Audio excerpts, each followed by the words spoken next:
Okay guys, in this problem I'm going to do problems 8, 9, and 10. I hope you like the Avengers theme song that's going on in the background. I hope it makes these videos so epic. But really, I'm at home and my kiddos are watching a movie. So here we are, problems 8, 9, and 10. And in this case, it's asking us to describe each set of real numbers by graphing, which is these graphs right here, number lines, and we need to write in an interval notation, this new notation. So don't overthink this. It's pretty set up nice, and so we're going to knock out all three problems in one video. So problem 8 is saying my x values are greater than 5.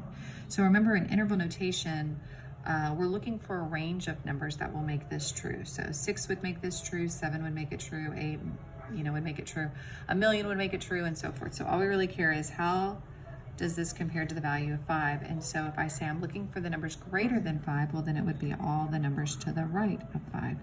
And then the notation here at 5, because there's no line underneath it, means it can get super close to 5 but never be exact. So how do we note that? Well, we just put a parenthesis.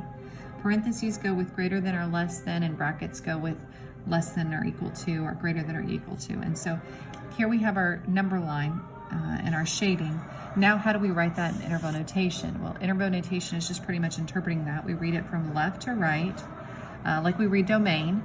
We also read it small to large. So our smallest number is going to be 5, comma, our largest number is going to be infinity. Remember, infinities always get parentheses. So let's look at number 9. This one is x is less than or equal to -6.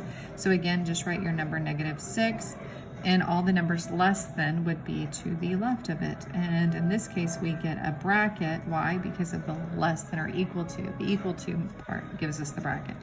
How do we write this in interval notation?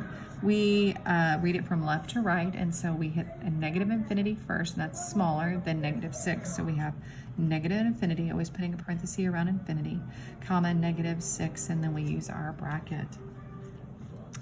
Let's look at our last one for this video, problem number 10.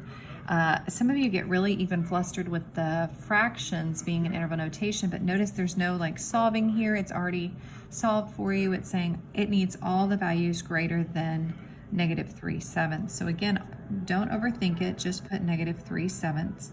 And where would the values greater than that be? Well, they'd be towards positive infinity, right? And so this one is greater than, but no line underneath, so it'd be parentheses. Interval notation would be as straightforward as that, -3/7, comma, infinity. And this is helping you with interval notation. We'll tackle how do we solve interval notations and write our answer in interval notation in the next video.